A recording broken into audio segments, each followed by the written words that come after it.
Hi, I'm Rachel here with my cat Leia, and I'm reviewing the winner and two nominees for the Sami Rohr 2011 prize. The Sami Rohr Prize, put out by the Jewish Book Council, awards fiction and nonfiction by emerging Jewish authors. Even years are nonfiction years, and odd years are fiction years. I've done a handful of other book reviews for this prize, and I'll link the playlist down below. I first mentioned these three books on this channel a month ago, when I started reading them for the Read for Refugees campaign. The 2011 winner, The Jump Artist by Austin Ratner, fictionalizes part of the life of a real-life photographer, Philippe Halsman, who was a World War II refugee to America. But the most notable part of Halsman's life didn't come from his being a refugee or photographer famous enough to have snapped shots of Marilyn Monroe. In 1928, when hiking with his father in the Troilian Alps, he was convicted of patricide on circumstantial evidence. It's clear throughout the telling of this story that simmering anti-Semitism was the cause of this. The affair was famous enough in its day to have European Jews rallying to his defense. Albert Einstein was later instrumental in getting Halsman to the United States from Paris, where he settled briefly after his prison term. The book chronicles his time in jail, in Paris, and a few instances of his photography career in the States, but this isn't a journalistic account. We flip between events that are often trapped in Halsman's head. One thing I admire about Ratner's writing is that he doesn't imagine Halsman as a saint. He's a flawed character, prone to violent tantrums, self-loathing, and indeed resentment towards his father. One thing I didn't like so much was that the surrounding women didn't seem like fully formed people. The book is rife with physical sensory detail about what it was like to be in the Paris art scene of the 1930s, or surrounded by the small-town Austrian anti-Semitism. It was eerie to remember that this racial hatred that the Nazis ultimately espoused didn't just pop out of nowhere. In fact, it was codified in European folklore about Jews with horns who stole your children to bake into matzah. Ratner shifted to townsfolk in one chapter, who reminded us about how easy it is to stay shrouded in hatred against the other. Ultimately, it's an unusual slice-of-life novel, complete with lots of research. Ratner researched and translated segments of Halsman's letters and news articles about the trial. But Ratner's ultimate interest was in Halsman's mind as he struggled during and after this episode.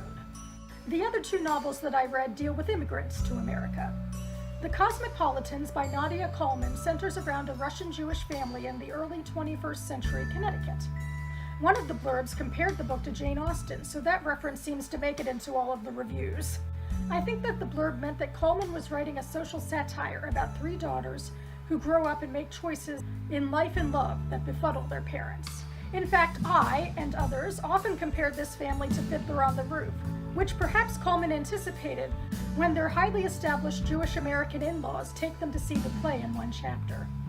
The matriarch, Stalina, named for you-know-who, railed against the idea of American Jews seeing recent Russian immigrants as these provincial peasants. It's a reminder about how much division remains in parts of the American Jewish community, with those of us who are more established here often coming off as more ignorant or befuddled about how the newcomers fit in. This is a tradition that extends back to the country's founding. In terms of the title, The Cosmopolitans, this harkens back to how Jews were seen in Soviet Russia, as these outsiders who were more globalist than nationalist. The book is also compared to Nikolai Gogol for some surrealist incidents. One of the daughters is occasionally possessed by the spirit of former Soviet leader Leonid Brezhnev. Stalina's handkerchief, which she calls the Russian soul, also sends her messages. But these elements are rather fleeting. They don't really last throughout the entirety of the story. Fleetingness is rather a theme of this novel, similar to The Jump Artist, because we move around in time a lot and flip from narrator to narrator.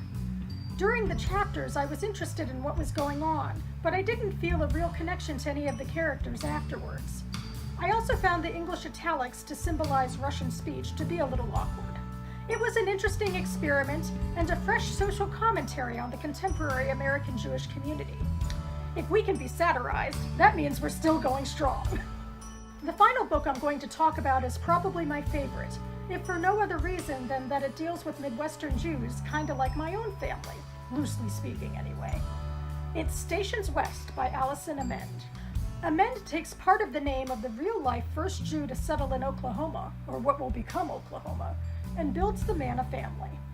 The novel spans between immigrant Boggy Horowitz arriving in 1859 to the 1930s, when his descendants are part of the Jewish community there.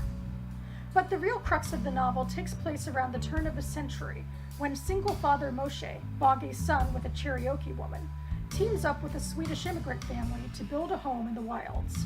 Judaism is a mysterious, often submerged thing in the Wild West. Boggy arrives with a Torah scroll that he basically sees as an emblem of a distant past. Moshe attempts to teach his son Garfield some scattered rituals, and Garfield, except for ultimately marrying a Jew, abandons the tradition altogether. Like all people in the territories, their blood is mixed, and they're often restless and looking for a place to belong. The railroads play a pivotal role as a useful place for both Moshe and Garfield to run away for a while. The characters were interesting, particularly angry Garfield and his sort of stepsister, the rundown Dora, with her own secret. But often the plot moves so fast that I felt like their arcs were explained to us rather than shown. Oklahoma itself was a fascinating character as it grew from a territory into a state. The Horowitzes, who staked a claim on this land when it was wilderness, started a town by the burgeoning railroad, and we get to see that grow too. Ultimately, I appreciate this exploration of America's history, as well as Judaism's role in it. We didn't all just settle in New York City, it's good to know. That's about it for me now. You can find links to my written reviews for these books in the description box below. Thanks so much for watching, and I'll see you next time.